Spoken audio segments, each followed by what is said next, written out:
அயோத்தியா காண்டம் chapter 28.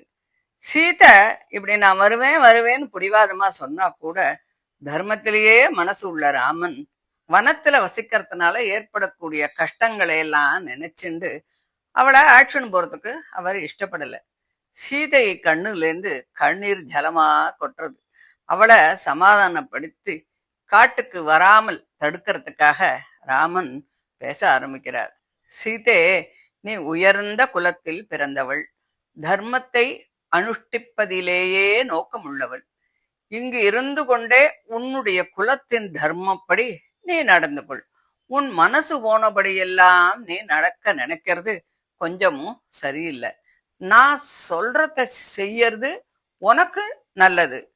வனத்துல வசிக்கிறதுனால வரக்கூடிய பலவிதமான கஷ்டத்தை நான் சொல்றேன் கேளு.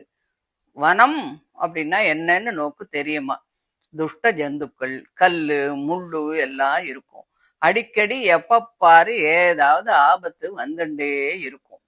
மனுஷ சஞ்சாரம்ங்கிறது இருக்கவே இருக்காது.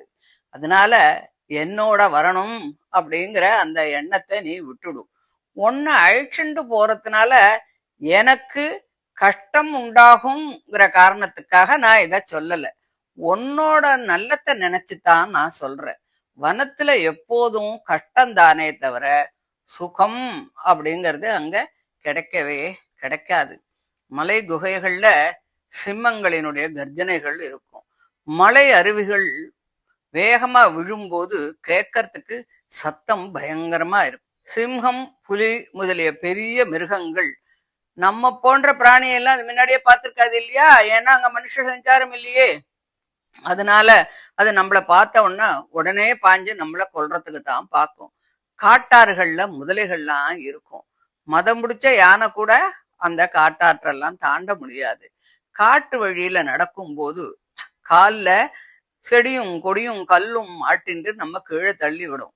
முள்ளுகள் எல்லாம் உடம்புலெல்லாம் போட்டு சைடுல இருக்கிற செடி கொடிகள் எல்லாம் உடம்பெல்லாம் கீறி விட்டுடும். காட்டுல படுக்கிறதுக்கு கட்டில் இருக்காது, தரையில தான் படுத்துக்கணும். பஞ்சு மெத்தையெல்லாம் கிடைக்காது. மரங்கள்ல இருந்து உதிர்ந்து விழுந்து இருக்கக்கூடிய அந்த காஞ்சு போன அந்த இலைகள் மேலத்தான் படுத்துக்கணும். பகல் முழுவதும் ஆகாரத்தெல்லாம் ஏதானு கிடைக்குமான்னு தேடுறதுக்கே போது சரியா இருக்கும். அப்படி இருக்கும்போது நீ இளைப்பாடுறதுக்கெல்லாம் எங்க நேரம் கிடைக்கும்? காட்டுல வசிக்கும் மனிதர்களைப் போல நாமும் ராத்திரில வெறும் தரையில தான் படுத்துக்கணும். காட்டில் உள்ளவர்கள் எல்லாம் இந்திரியங்களை நன்னா அடக்கிண்டு மரங்கள்ல இருந்து விழக்கூடிய பதார்த்தங்களை காலையிலும் மாலையிலும் ஏதோ சாப்பிடுவா.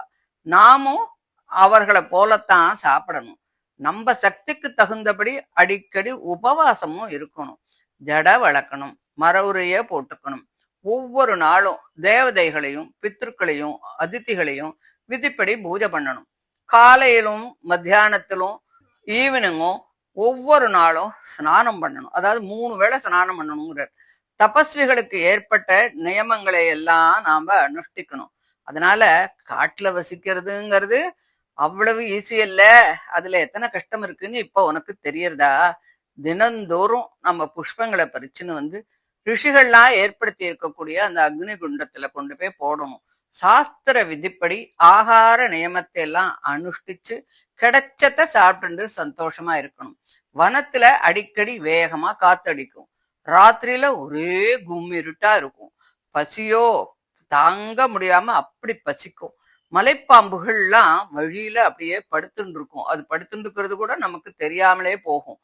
பாம்புகள்லாம் வழியில இங்கும் அங்கும் கோணமானலா நடந்து போயிட்டே இருக்கும்.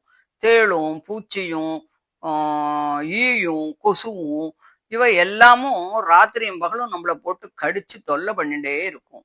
தர்பைகளும் நாணல்களும் முள்ளும் மரத்துல இருக்கக்கூடிய முள் செடிகளும் இவைகள் எல்லாமா நம்ம பல விதத்திலையும் ஹிம்சை பண்ணும். காட்டுல வசிக்கிறவாளுக்கு பலவிதமான தேக சிரமங்களும் பயங்களும் இருக்கும். கோபம், லோபம், காமம் இவைகளை எல்லாம் தள்ளி விட்டுட்டு தவம் செய்யறதுல மட்டும் மனச நாம நிலைநிறுத்தணும். எதை பார்த்தும் பயப்படப்படாது. அதனால காட்டுல வசிக்கிறது அப்படிங்கிறது சுலபம் இல்ல. அது ரொம்ப மகா கஷ்டம். உன்னால அது முடியவே முடியாது. நான் இதுவரைக்கும் சொன்னவைகளை தவிர இத போல இன்னும் எத்தனையோ விதமான கஷ்டங்கள் அங்கு வரும் அப்படின்னு சொல்றார். இப்படி ராமன் தன்னை காட்டுக்கு கூட்டிண்டு போக இஷ்டப்படாததை பார்த்துட்டு சீதைக்கு ரொம்ப துக்கம் வருது. அவர் சொன்ன காரணங்களை எல்லாம் ஒத்துக்க முடியாம சீதை பதில் பேச ஆரம்பிக்கிறா. சீதை என்ன பேசுறா அப்படிங்கறத நம்ம அடுத்த ஆடியோல 29வது சாப்டர்ல பார்க்கலாம். தேங்க்யூ.